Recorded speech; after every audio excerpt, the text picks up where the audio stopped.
So we're doing conflict management here. First, we need to understand what is a conflict.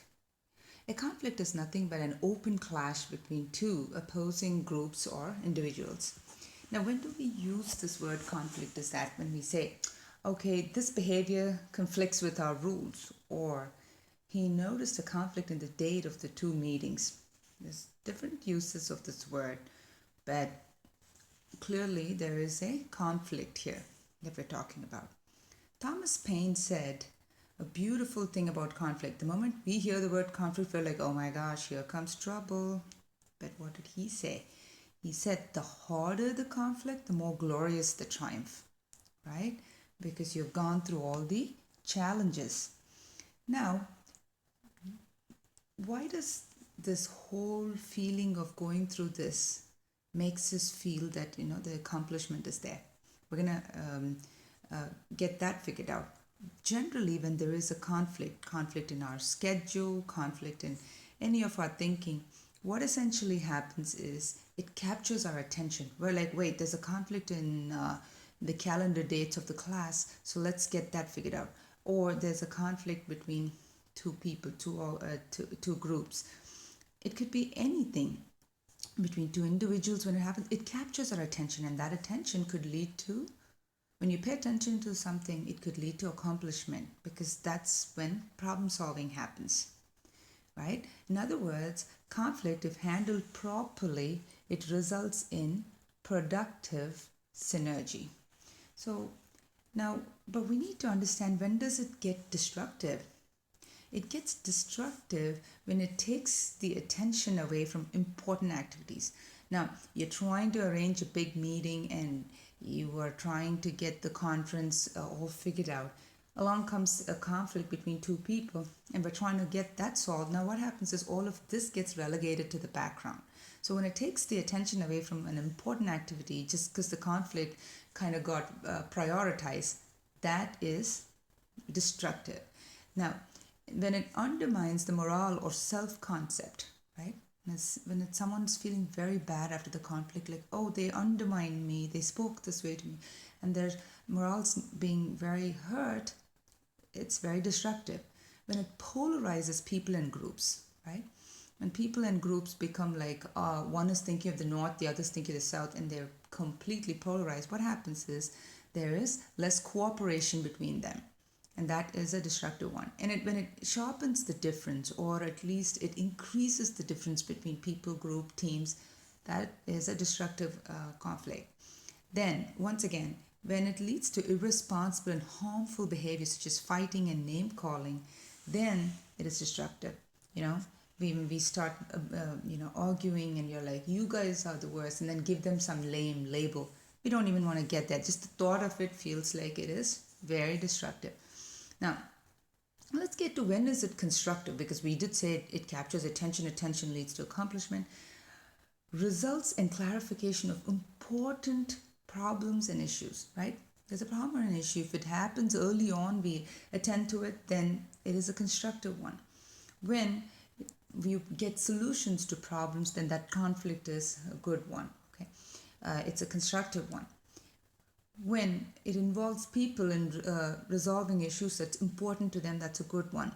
When there's authentic communication, right? Because of that, if there's the moment people clarify and then there's communication happening around that, that's a good one, right? It increases clarity and communication too. And when it helps release people's emotion, anxiety, and stress, it's a constructive one. When it builds cooperation among people about learning about each other, more better, because now you have more context of where the person's coming from. And then when people join in resolving the conflict, it's the coming together of minds. It helps people understand and not only develop an understanding, but also the skill sets of handling it. Now we have a place to, every time it's a point of reference. When there's an issue, we know that we can do it this way. So therefore, that comes only from practice. But what are the common causes of conflict? When there's a breach of faith or trust between individuals, conflict happens. Remember, we spoke about belief, faith, and trust. Here we're saying when there's breach of that faith and trust, then definitely um, there is going to be a misunderstanding or a conflict. Then unresolved disagreements that has escalated to an emotional level, right? Just disagreeing, we said accept is important. You're allowed to agree or disagree, but when that disagreement has not been handled well and it's become, emotionally distressing for people, then that leads to conflict. And obviously, miscommunication and unclear expectations lead to conflict. Where I'm saying one thing and but I'm expecting something else, and then there's a conflict of interest. Or we've seen this when we are miscommunicating. There's there can be confusions on both parties, and then when there's personality clashes between people, that happens. There are differences in acquired values, right? And when we talk about values, we will talk about this too. When the value systems are different, and then when there's already an underlying stress and tension and it's not addressed, it leads to conflict. And then, of course, ego problems, and then all of these that we discuss right now, and a combination of them can also lead to conflict. Now, there are some 7 steps that they suggest for conflict resolution. One is you have to develop an attitude of resolution. Everybody should be like, no, we need to resolve this. If that attitude itself, like, nope, we don't want to do it, let it stay like the way it is, no one's giving in, that is not a step for conflict resolution. The step should be like, we need to fix this. And then the second is you have to set the stage. When already things are, at a point where there are so many unresolved issues, a stage has to be set, as in how much is each one going to come forward. So we have to plan this approach. And it's a good idea to arrange a place and a time to talk so that everybody is calm and poised about this. It's important to tell each other's stories and gain an understanding of the issues. Listen actively with empathy. When the other person's speaking about what exactly is their problem and why they feel this way, both the parties would have to listen, and also with compassion and empathy. And then we have to generate solutions and a shared win-win of the resolution. One doesn't have to while resolving it, one shouldn't have to compromise heavily, and the other one's like, I'm staying where I am. No, there has to be that win-win aspect and vision. That's why we covered vision before, because when the vision's set, a lot of things get solved. And then we have to find out if both of them were satisfied with what they resolved. In other words, you have to conduct tests and ask, hey, are you satisfied? And then ask the other party, hey, are you satisfied? And then one other thing is, to resolve a conflict, you have to know what to say or do, and also we should know why it should be said. Number one, to resolve a conflict, the first thing that they say is calm yourselves. When you say calm yourself, sometimes it's good to take what should you say or do during the time? Take a deep breath and relax. But why should we do this? That's a question. Because it clears the thinking and it models control. Next is you have to restore order. And why should we restore order? It's because it stops the fight and it contains all the damage that was involved. And for this, how should you do the restoring of order? You should take some time out. And when you do that, you're out of the situation and it gives you a breather. And the breather is important to go in that calm state. Next, it's important to hear each other's stories. So how do you do that?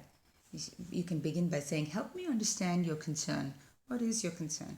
Why should we do this? Because you are able to gather more information, more input, and it diffuses the tension when we do that. The next is they're saying, listen carefully. When we do that, what happens is it honors the need for each other to be heard, right? Because when we say listen carefully, it's both the parties having to listen, whoever's involved in the conflict. And when you're in a face-to-face situation, it's important to develop an eye contact and not to interrupt. Now, also, it's important to generate solutions. Why is that?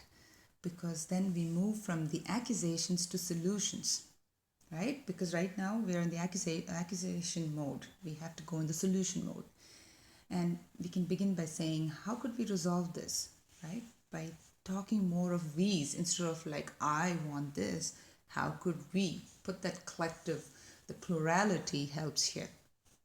And then next is agree on a solution. Why is it that you have to agree on a solution? Because that's what moves you to the resolution and it brings closure to the whole conflict situation.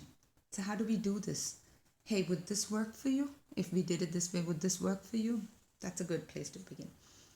Now, when you're doing the test for satisfaction, why should we do that? One, it assures there's clear communication. Everybody's communicated like the way things have to be. The other, that's the most important thing. But how do we do this? Are you sure this will work for you? You can ask.